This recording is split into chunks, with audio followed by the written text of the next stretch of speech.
Assalamualaikum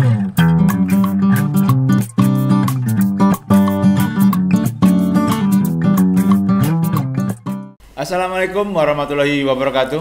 Assalamualaikum. Salam sejahtera untuk kita semua. Ketemu lagi di obrolan politik Detik Sumsel. Tamu yang kali ini saya beruntung memperoleh kesempatan berbincang beliau di podcast. Karena pergerakan politik beliau ini selalu menarik untuk diikuti. Tidak salah lama, kita sapa langsung Bung Charma Aprianto, Sarjana Ekonomi. Assalamualaikum, Bu. Waalaikumsalam warahmatullahi wabarakatuh. Dari Jakabaring. Dari Jakabaring. Giat apa itu, Bu? Ya, undangan sebagai undangan di Mukernas PMI. Ada hubungannya dengan gerakan politik itu? Kalau adik-adik mahasiswa yang undang pasti datang. Nah, ini sahabat Detik Sumsel, kelebihan dari Bung Charma salah satunya itu. Kedekatan beliau dengan mahasiswa, anak muda. Itu memang apa? Semacam gaya berpolitik tertentu dari Bung Charma? Enggak, saya merasa bangsa ini tanpa anak muda nggak ada artinya gitu. Jadi apapun yang akan dibuat sama anak muda ya harus kita kawal, harus kita dampingi. Yang pasti anak muda hari ini brilian, berani, ya kan, berani membuat perubahan-perubahan, berani melakukan gerakan-gerakan yang boleh dibilang menurut saya ya calon-calon pemimpin semua di Sumsel ini. Tapi apakah ini ada hubungannya dengan konsentrasi politik yang mau diikuti? Dari dulu saya juga organisatoris di kampus, benar. Di kuliah di 98 saya juga sebelum mendirikan Gencar masih ketua PPMI, saya selalu didampingi anak-anak muda mahasiswa, dan setiap kegiatan anak muda mahasiswa ya saya hadir. Saya sering mengisi materi, saya sering juga ibaratnya membantu mereka dalam banyak hal. Yang pasti saya senang dengan anak muda. Tanpa anak muda kita ini sepi ya di daerah ini. Itu saya mohon untuk dipertahankan lah, Bung. Siap. Karena memang sosok-sosok seperti Bung Charma diperlukan anak muda untuk menuntun, memberi arahan. Saya kembali deh, flashback nih. Ada satu buah peristiwa yang sangat menggemparkan Palembang ketika Bung Charma deklarasi independen melewati Cinde, bukan lagi ratusan, Bung, ribuan itu. 1.200. 1.200 saya ingat. Ya. Tapi izin, tiba-tiba tidak jadi menggunakan jalur independen. Ya. Boleh dong, cerita sedikit ya? Ya, jadi para pemirsa podcast Detik, itu bukan karena saya tidak jadi menggunakan jalur independen, tetapi aturan yang dikeluarkan oleh KPU mengenai ketatnya calon independen untuk lolos masuk konstelasi, itu yang terjadi. KPU itu sudah ada PKPU yang mengatur tentang bagaimana persyaratan independen. Semua sudah kita penuhi, minimal misalnya 87-79 ribu sekian. Kita serahkan KTP waktu itu 215.000 KTP, 13 kontainer besar, ya. Tetapi tiba-tiba tanggal 5 sampai tanggal 8 KPU mengeluarkan aturan baru, edaran, surat keputusan edaran ya, mendadak harus silon. Nah, harus silon itu artinya seluruh dukungan itu harus diupload melalui sebuah sistem, ya kan? Saya melihat hampir 160 lebih calon independen se-Indonesia itu 95% gagal silon. Se-Indonesia? Se-Indonesia. Artinya apa? Bung memang berkomunikasi dengan para kami kan ada grup independen di Sumatera, ada di Indonesia ada. Jadi itu yang menjadi kendala. Artinya sedikit sekali 5%. Nah, contoh gubernur DKI, calon independen gubernur DKI Jakarta itu berhasil lolos. Ya. Tetapi pada akhirnya gugatan di Bawaslu lolos diperpanjang waktu, kemudian akhirnya tidak lulus lagi Permin dan Perpak, verifikasi administrasi dan faktual. Saya sebenarnya udah malas mengingat ini gitu loh. Begitu kejamnya Republik ini mengamputasi, membegal hak demokrasi masyarakat. Sekarang Bung Surono bayangkan, pemirsa Detik bayangkan, kalau ada 150 saja calon independen, itu mewakili satu calon independen itu 200.000 suara. Kalau untuk gubernur bisa jutaan ya. Saya rata-ratakan saja 300.000 suara. Ya. Kalikan dengan 150 calon, berapa juta suara rakyat Indonesia yang teramputasi, yang tidak bisa tersalurkan di dalam demokrasi pemilu 2024 ini melalui jalur independen. Dan ini kejamnya. Aturan main KPU tanggal 5 sampai tanggal 8 itu hanya ditandatangani oleh ketua KPU. Ya, tidak ditandatangani oleh representatif 5 komisioner KPU RI. Hanya ketua KPU yang bermasalah. Yang bermasalah yang hari ini dipecat. Ya. Jadi aturan itu dipaksakan supaya kami harus lolos silon. Nah, inilah yang saya bilang pembegalan hak demokrasi. Tapi saya selaku aktivis di Sumsel yang biasa berjuang, bertarung dari nol, saya cukup menyayangkan ya dengan pasangan saya Pak Nopen Briono. Selama 3 tahun kami mengumpulkan dukungan, kami mengumpulkan KTP, kami mencoba secara standar melengkapi syarat-syarat administrasi ya. Tapi akhirnya fakta berkata lain. Jadi hampir dipastikan seluruh calon independen se-Indonesia ini gagal total maju pemilu 2024. Inilah yang saya bilang pembegalan hak demokrasi. Kenapa ini bisa terjadi saya juga nggak tahu lah. Oke lah Bung. Kalau kilas balik, saya juga bergetar nih hati mendengar cerita Bung. Itu benar-benar suatu hal yang sebenarnya tidak perlu terjadi dengan demokrasi yang harusnya sangat bagus berdiri untuk rakyat. Tapi yang salut dari saya dan banyak orang terhadap Bung Charma, sudah sempat terpikir di kami, Bung Charma udah nggak ikut independen, bakal tidak lagi ikut konsultasi politik pemilu kada. Ternyata masih melakukan hal itu. Yeah. Jadi sekarang gerak politiknya kemana nih Bung? Jadi setelah 1 minggu kami dinyatakan ditolak tuntutan kami di Bawaslu RI, saya sebenarnya secara pribadi cukup shock, ya, cooling down, dan teman-teman relawan hampir putus asa. Tapi kemudian setelah beberapa hari dari situ ada saya ada beberapa guru lah ya, guru ngaji saya, guru spiritual saya mengatakan bahwa nggak boleh perjuangan itu berhenti karena putus asa. Tidak boleh karena putus asa. Berhenti perjuangan itu karena kita mati. Ibaratnya hari ini sudah diamputasi dengan satu jalur independen. Tapi masih ada jalur lain. Ini 2 guru saya mengatakan seperti itu. Apa tidak mungkin Charma ibaratnya mencoba melakukan komunikasi politik. Akhirnya saya melakukan komunikasi politik dengan beberapa partai, terutama partai PDI Perjuangan. Kenapa saya pertama kali berkomunikasi dengan Ketua Gunhar sama Ketua Giri via telepon? Karena di lingkungan keluarga besar saya memang papa saya seorang marhen sejati. Ya. Saya pengurus partai di DKI Jakarta.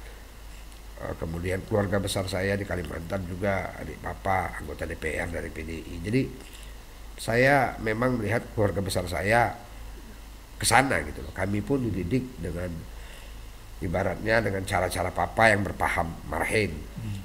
Jadi saya pikir saya cocok di PDIP. Ideologi PDIP yang merakyat, yang berjuang tanpa lelah bersama rakyat, saya pikir selaras dengan perjuangan saya selama ini. Akhirnya saya coba berkomunikasi, saya izin. Akhirnya saya diizinkan oleh Ketua Giri, Ketua Gunhar untuk mengambil formulir di PDIP. Waktu itu memang di kota sudah tutup, akhirnya di provinsi, di tahap 2. Kemudian saya ngambil formulir, ditanya sama Ketua Giri, ketua mau nyalon apa? Saya bilang bagusnya apa? Wakil, saya bilang. Akhirnya wakil? Iya, saya bilang oke, wakil. Ya hasil sharing lah ya. Kemudian saya ngisi formulir, tanggal 30 akhir bulannya saya menyerahkan dengan kewajiban membayar biaya survei. Saya penuhi semua itu. Kemudian yang kedua, seminggu dari situ saya juga mengambil formulir pendaftaran di Partai Golkar. Ya. Dibantu oleh rekan kami Saudara Ruby, kami mendaftar di Golkar, kemudian berkasnya dibawa Saudara Ruby ke DPP. Dengan persyaratan pun sama, saya ikutin semua. Artinya apa? Ada semangat baru yang muncul kembali dalam diri saya, di samping masukan dari para guru. Tapi saya potong. ketika Bung Charma memutuskan untuk ikut melalui jalur partai politik, ada gejolak tidak di relawan di yang kemarin, udah ribuan Bung Charma susun? Ya, boleh lihat di TikTok saya, di IG saya, boleh dibilang banyak sekali komen-komen nyinyir. Benar, Bung. Bapak ini awak buntu, banyak tingkah, independen lagi tidak lulus, nak nyalon partai. Kalau saya ingat pesan guru saya kembali ya, mungkin Allah itu nggak suka ya kita ini sering dipuji, sering menerima pujian makhluk. Ya, jadi saya sudah tutup semua itu. Saya paling nggak suka hari ini seperti dulu ketum Pak Wali, pokoknya saya tidak suka. Siap. Saya lebih senang sekarang ini, memang betul ya, betul saya alami betul dalam 1 bulan terakhir. Setiap saya dihujat, dihina, di apa, nggak ada lagi rasa ganjilan di hati saya harus benci, harus marah, nggak ada lagi. Hilang semua. Jadi saya ngalir aja sekarang, karena pujian makhluk adalah hinaan di mata Allah, dan hinaan makhluk adalah tanda Allah angkat derajat. Jadi saya pikir saya lebih senang apa adanya sekarang, nggak ada lagi yang istilahnya ekspektasi terlalu tinggi juga tidak. Tapi dikatakan saya akan berhenti berjuang membela rakyat, saya akan berhenti berjuang membantu rakyat, tidak akan. Jangan pernah, Bung. Saya selama menjadi ketum Gencar, selama organisasi ini ada, saya akan terus berbuat untuk masyarakat. Siap. Apapun itu. Pertanyaan yang sederhana tapi pasti banyak ingin dijawab juga oleh Bung kepada mas sahabat Detik Sumsel. Apa bedanya sih, Bung, ketika kemarin berproses di independen, sekarang ke partai politik? Ya, kalau independen kita pure dari buat posko di beberapa titik, masyarakat datang nyumbang KTP, kita sharing langsung, ibaratnya kan. Memang kita mengumpulkan suara-suara dari bawah, dari grassroots, dari pedagang, dari tukang beca, dari segala macam ojek, segala macam elemen-elemen di bawah. Tapi kalau partai ini persyaratannya, ini persyaratannya. Kalau untuk Kota Palembang minimal 10 kursi. 10 kursi. Nah, kalau 10 kursi artinya ada fenomena rutin. Kenapa saya bilang fenomena rutin? Ya memang faktanya begitu gitu loh. Calon yang punya modal, mampu membeli suara partai, mampu membayar partai, itu peluang lolosnya lebih besar dibandingkan dengan calon yang punya survei tinggi, yang sudah ke grassroots, yang sudah berbuat untuk masyarakat, tetapi dia tidak punya uang untuk membayar partai, membayar kursi partai, itu sulit lolos. Termasuk kader sendiri gitu loh. Dan beberapa partai-partai besar lah ya. Iya. Golkar, PDI, saya nggak melihat mereka berani mencalonkan kadernya sendiri gitu loh. Karena kadernya sendiri pun mikir, walaupun mereka punya partai, ketua partai, mereka pun harus mengeluarkan biaya yang besar gitu. Iya kan? Itu mahar politik. Dan saya juga bingung ya, kenapa KPK nggak turun tangan gitu. Ya, benar ya? Ya, benar ini udah rutin loh ini. Kenapa KPK nggak turun tangan gitu loh? Seluruh ketum partai diperiksa gitu. Ya kan, kamu terima mahar berapa gitu. Iya kan? Tidak bikin tim khusus atau satgas, atau investigasi khusus kan, di partai-partai gitu loh kan. Ini survei ada. Ini orang-orang yang bergerak di masyarakat ada. Kenapa harus bayar gitu? Tapi begitulah. Saya logikanya begini, kata teman saya, "Woi Lur, nak jadi anggota DPRD itu habis duit banyak. Nah kalau dia 5 kursi, artinya 5 anggota DPR itu kau pakai suaranya. Mereka sudah menghabiskan duit miliaran, kan kau nak gratis." Lah bener pula. Bener pula. Jadi aku pikir, ya sudahlah, ya kan. Jadi, ini sahabat Detik Sumsel, aslinya ngobrol dengan Bung Charma ini, plong, tidak ada yang ditutup-tutupi. Ya ngapu kami pula kita nak basa-basi deh. Nah sekarang kalau tidak basa-basi, saya tembak lagi nih. Siap. Pemilu kada kan proses sudah seperti ini nih. Ya. Malahan kita lihat ada tokoh-tokoh bermunculan yang menjelang pemilu kada baru muncul, dapat kursi, dapat partai lagi. Dia ada duit dia. Dia ada duit, pajak bayar partai A, partai P, partai P, partai apa lagi, N. Dia ada duit. Ada duit 8 miliar, ada duit 7 miliar. Aku juga seronok kalau hari ini ada uang nitip di 20 miliar, aku beli loh partai. Tapi tidak cukup juga 20 M. Cukup Naik. Sekarang makin di ujung makin mahal sekarang. Makin partai mahal. ini. Tapi karena saya berada dalam lingkaran itu hari ini menjelang 27 Agustus harus saya ikuti. Ibarat kata tuh kendak kamu apa? Nak bayar berapa? Laju aku. Jadi saya alhamdulillah punya teman, punya saudara, punya bohir di Palembang, di Jakarta yang siap. Amin. Pelok Jarma. Apa dia kendak yo? Laju ke?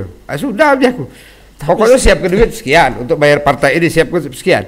Ngapu puluk baru sekarang, kan Coba dari dulu kita udah sampai ke independen. Tidak usah independen. Tidak usah independen dari dulu kita beli partai. DP kalau partai. Tapi itulah faktanya. Dinamika. Ya kalau di lingkaran survei manapun nama saya ya saya rasa Anda tetap semua masuk. tahu popularitas, akseptabilitas, elektabilitas tetap tune up di atas. Ibaratnya tidak di bawah.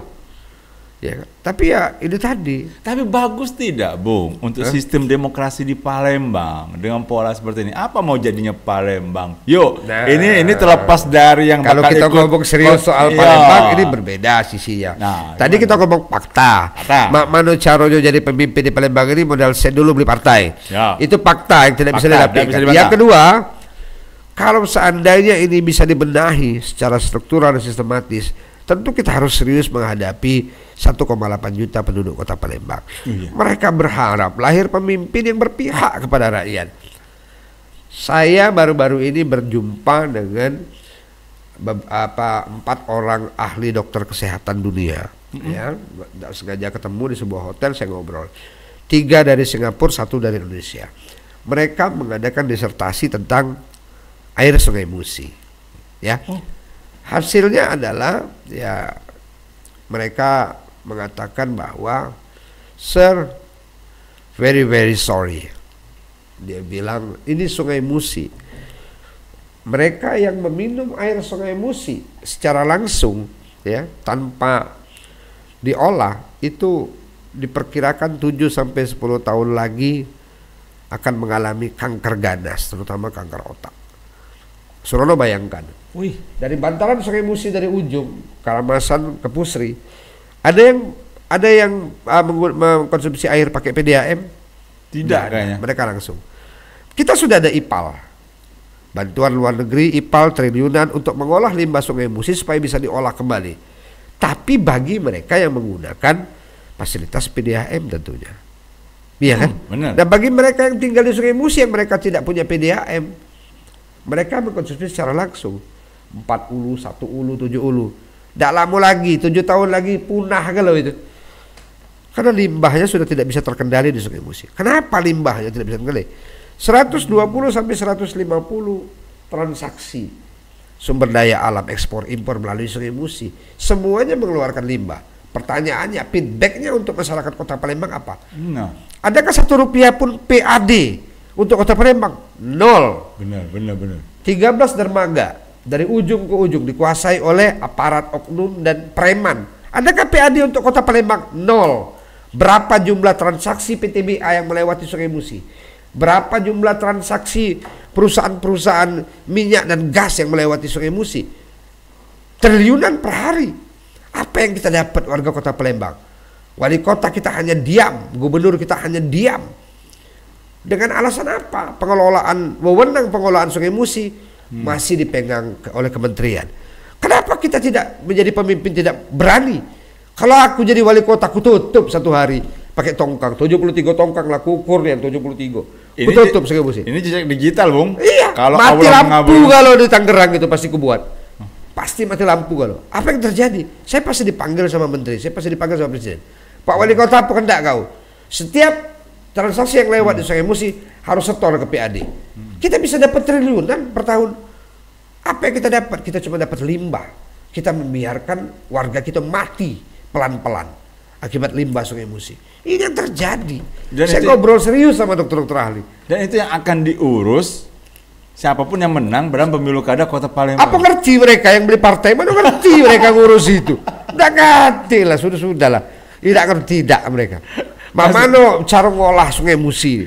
Jadi saya kepengen punya BUMD khusus Palembang ini yang bisa mengelola Sungai Musi sebagai sentra ekonomi. Kan ada PDAM.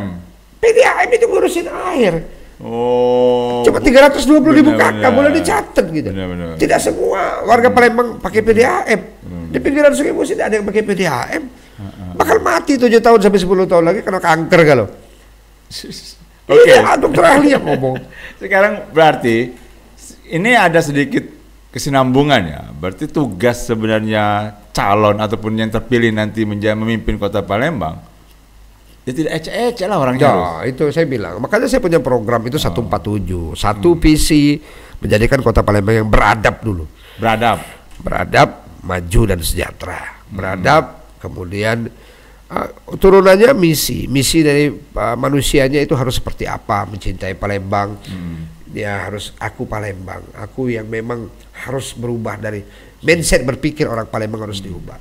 Kemudian dari ekonominya kita harus bangun lumbung-lumbung niaga. Ya, berapa pasar induk sekarang sudah mati. Apalagi pasar-pasar warung-warung kecil di kampung-kampung sudah dibunuh oleh modernisasi market. Ya, jadi itu harus kita benahi dari ekonomi. Kemudian dari pembangunan infrastruktur, kita harus bangun proses pembangunan itu yang memang harus ramah, harus memang bisa dinikmati, anti banjir. Bagaimana kita mengembangkan teknologi supaya banjir ini bukan masalah titik rawan banjir lagi, tetapi secara komprehensif air yang jatuh ke Kota Palembang harus bisa masuk ke Sungai Musi. Itu perlu teknologi, perlu anggaran, perlu politik anggaran. Ya, itu semuanya sudah kita konsep semua. Kemudian 7 program kita, ya, Doctor of Call 24 jam. Ya, saya 3 tahun ini menjadi dokter loh. Hampir setiap malam saya datang ke IGD, ditelepon orang, ada yang kartu KIS tidak diterima, ada yang nggak punya kartu KIS, ada yang nggak punya biaya masuk rumah sakit. Hampir setiap malam, Surono, kalau badan aku di Palembang, ditelepon, makanya kau tanyalah rumah sakit Bari, Muhammad Usin, rumah sakit Siti Hodijah, Siti Fatimah, Hermina, Caritas, rato-rato IGD juga kenal sama Pak Jarma. Ngapo aku yang ratusan kali menjaminkan mereka yang tidak bisa dioperasi, tidak bisa. Aku setiap malam. Kenapa Palembang tidak punya dokter? Dan itu banyak. Dan itu banyak dari 3 tahun gencar berdiri. Kenapa Palembang tidak bisa buat dokter of call 24 jam untuk lansia dan anak-anak? Iya kan? Bagaimana dengan sarana pendidikan sekolah kita yang kurang banyak sekali SD? Berapa banyak anak putus sekolah setiap tahun di Gandus? Berapa banyak yang di Alang Lebar? Kenapa? Karena zonasi dan karena kurang sekolah. Bagaimana dengan fasilitas-fasilitas pendidikan? Itu 7 program kita. Bagaimana dengan RT? Kenapa RT tidak bisa dimaksimalkan? Gaji 600 nunggak pula. Kita gaji 2 juta. Dengan 3 program RT menjadi garda terdepan. Jadi ini banyak program serius yang saya selalu dengungkan di media-media. Apakah calon wali kota yang mereka mampu oleh partai punya pikiran seperti itu? Mereka cuma haus kekuasaan kok. Mereka tidak ngerti bagaimana caranya. Bagaimana orang-orang lapar di halte-halte setiap malam. Mereka tidak tahu itu. Saya tahu. Mereka tidak tahu di pinggiran BKB itu setiap malam berapa banyak orang tidur di pinggir-pinggir itu. Di bawah jembatan Ampera. Tanya sama mereka, siapa yang sebulan sekali bagi beras?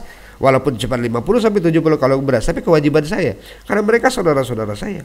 Atau jangan-jangan sekarang ini dalam pemikiran orang-orang yang maju dalam pemilu kada ini, yang penting punya perahu dulu maju. Itu urusan belakang. Nah, inilah saya bilang kapitalisasi politik. Tidak akan melahirkan pemimpin-pemimpin yang ideal bagi masyarakat. Pemimpin yang ideal bagi masyarakat adalah mereka yang tahu persis keadaan masyarakat.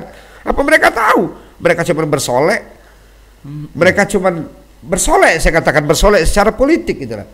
Pakai benda, pakai gincu supaya kelihatan cantik di ruangan publik. Mereka hadir di tengah-tengah masyarakat pakai mobil Alphard. Waduh, mereka bagi-bagi uang. Nggak ngerti mereka bagaimana ngurus Kota Palembang. Bagaimana kemacetan yang komprehensif di Palembang ini hari ini. Macet di mana-mana. Apa ngerti? Ya kan? Jadi sebenarnya yang ideal itu sebenarnya calon independen sih, Bung ya. Sebenarnya yang paling ideal itu adalah calon independen. Makanya saya optimis 3 tahun menggarap ini. Tapi kan negara berkehendak lain. Iya. Ya kan? Negara ini diatur oleh orang-orang partai yang mengamputasi, membegal hak demokrasi. Saya berani ngomong hari ini walaupun hari ini saya berusaha maju dari partai. Karena tujuan saya bukan menjadi wali kota sebenarnya. Saya pengen menjadi pemimpin di hati masyarakat. Itu saja. Tadi kan ada kejadian menarik ini sahabat Detik Sumsel ya. Ketika Bung Charles masuk kami ada tamu di ruang podcast. Seorang ibu.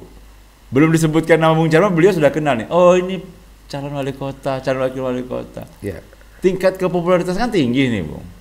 Ya, Bung yakin tidak itu akan membuat juga partai melirik, Bung? Ya, kalau saya melihat hari ini partai tidak melirik itu lagi kok. Tidak. 80% kau ada duit berapa namanya? Fakta itu sudah. Kati lagi sekarang. Contoh maaf saya katakan ya, mantan Pak PJ Wali Kota, mantan Sekda, Pak Ratu Dewa, hari ini terkendala. Kita sudah sama tahu lah, walaupun dibagus-bagusin di IG, ada modal atau apa ya. Kalau ada modal sudah dari kemarin dapat Golkar, dapat PDI. Jadi sekarang kalau Bung berpikir, Bung kan memilih jadi wakil wali kota nih. Ya. Yang pas mendampingi Bung saat ini sudah dapat nama belum? Salah, sebenarnya yang Gimana? pas yang harus mendampingi mereka adalah saya. Siapapun wali kotanya. Mestinya yang paling pas mendampingi Ratu Dewa adalah saya. Karena Ratu Dewa menguasai birokrasi, saya menguasai suara rakyat. Nah ini catat ini sahabat itu sebenarnya. Sebenarnya Siapapun wali kotanya yang Yang paling dampingi. pas saya, paling pas mendampingi Ibu Fitri sebenarnya saya. Karena saya mengerti betul di bawah seperti apa. Dibandingkan dengan wakilnya hari ini. Maaf saya bilang dari anta beranta mana datangnya gitu. Bawa uang berapa karung gitu beli partai. Iya kan? Saya ngomong apa adanya Saudara. Saya ini sudah anti, mau suka disukai oleh masyarakat terserah bagi saya. Saya suka itu. Kalau Persisip Allah yang Bung benci lah saya itu suka. kacau kita. Kalau masyarakat benci serahlah. Apalagi uang politik benci lah sanu. Jadi sahabat Detik Sumsel, di ruangan ini ada 3 orang juga ya. Kami jadi tertawa tuh mendengar pernyataan. Tertawa ini tertawa miris sebenarnya, Bung. Karena apa yang Bung baik itu. Karena yang apa Bung omongkan itu sebenarnya kenyataan yang menyakitkan juga. Nah, iya fakta. Makanya hari ini ke depan saya berpikir seperti Gimana? ini, Bung Surono. Ngapain ya? Kadang-kadang sebagai egois kita, sebagai ngapain ya kita berbuat untuk masyarakat? Ngapain kita bersosialisasi ya? Toh pada ujungnya lebih baik hari ini kita cari tuyul. Ya, kita beli tuyul banyak-banyak. Pada 2028 kita kumpulkan duit, kita beli partai. Saya pikir itu yang lebih realistis gitu loh. Tapi apakah Allah suka itu? Nah, Tidak. Lihat saja kehancuran. Lihat saja kehancuran di kota Palembang ini jika lahir pemimpin-pemimpin yang tidak mengerti kondisi yang sebenarnya. Yakinlah omongan saya. Nggak bisa ditutupin lip service seperti apa, pencitraan seperti apa juga tidak akan bisa. Ini bicara soal 1,8 juta warga Palembang yang hari ini mereka dilindas zaman. Beras tambah mahal, dolar kita hari ini udah kacau. Gitu loh. Bung, Kalau- ini pertanyaan di penghujung. Saya ingin langsung kejam-kejaman dalam arti Laju. keras-keras ada. Bung sudah ngomong beli partai mahal nih. Ya, Setelah itu kan akan ada konsentrasi nih, ada pertarungan, ya. kampanye, izin nih, money politik, cawe-cawe. Ya. Itu pun pasti akan dananya luar biasa. Oh iya. Jadi gimana ini? Persiapannya Sebagai- berapa sih jadi wali kota Palembang? oh iya, jadi kalau orang bilang 100 miliar itu barulah saya sadar, oh iya ya. Dulu Iya. saya nggak percaya gitu loh, perlu uang 100 miliar. Tapi dengan angka-angka partai hari ini belanja, jadi 40% belanja partai, 60%-nya itu untuk disiram ke masyarakat. Saya enggak ngomong Bung Charma ini ngomong apa sekendaknya, ini fakta di lapangan loh. Saya independen saja membuat tim 4 posko, membuat tim ada kopi setiap hari, ini keluar ke biaya. Satu hari 1,5 sampai 2 juta loh. Ya kan, belum lagi upah mereka yang nganterin KTP nunggu, ya itu wajar sekali. Apalagi ini nanti bertarung berdarah. Ya kan, saling timpo. Gajah Galo nih Gajah Galo. yang maju dapat partai ini. Maaf aku ngomong. Bener. Ini Gajah Galo ini. Siapa yang tidak kenal apa Demokrat PKS, ya kan, dengan modalnya. Siapa yang tidak kenal sama Nasdem PKB PAN yang hari ini dikuasai oleh 2 Serikandi ini. Kita tahu, ya kan, modalnya sangat besar. Nah, kalaupun misalnya ada lahir apa poros baru, saya katakan Demokrat Golkar berani mengambil langkah memajukan kadernya bersama PDI, ini bisa terjadi. Artinya peluang Gerindra cuma satu yang bisa berbalik, ini paling PKB. Kalau menurut saya, karena PKB sudah 9 kali terbukti menarik dukungan, berubah dukungan di 1 KWK dalam 3 pilkada 15 tahun terakhir gitu. Dan di ujung Terus berubahnya. Jadi artinya bisa 4 calon. Ya kan? Bisa 4 calon. Tapi kalau misalnya tidak berani poros ini, artinya ada 1 calon yang tertinggal. Ada 2 partai besar yang menggadaikan partainya. Kalau saya jadi ketua partai, saya punya rumah mewah. Ya, punya 8 kamar, AC semua. Saya sebagai pemilik rumah masa mau tidur di teras, sedangkan orang yang nyewa partai saya tidur di kamar AC. Nggak mau saya. Harga diri ini.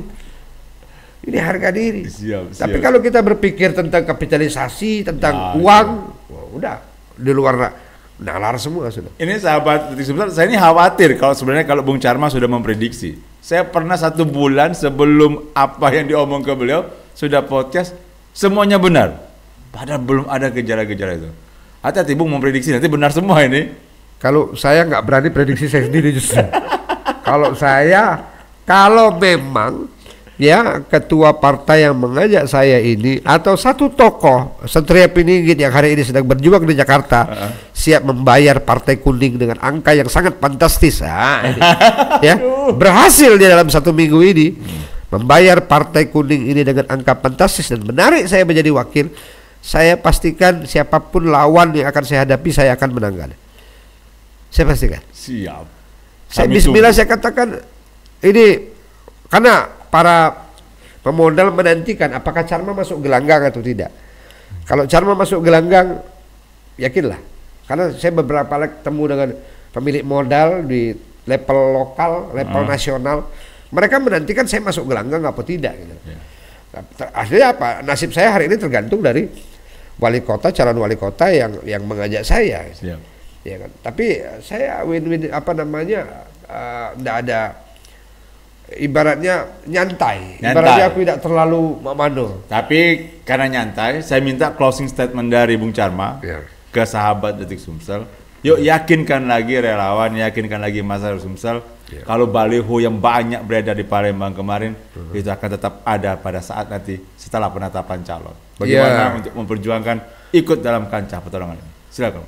Wallahu a'lam bishawab. Saya tidak berani ngomong lagi Surono. Pokoknya hari ini saya tidak berani terlalu sebelum masuk gelanggang.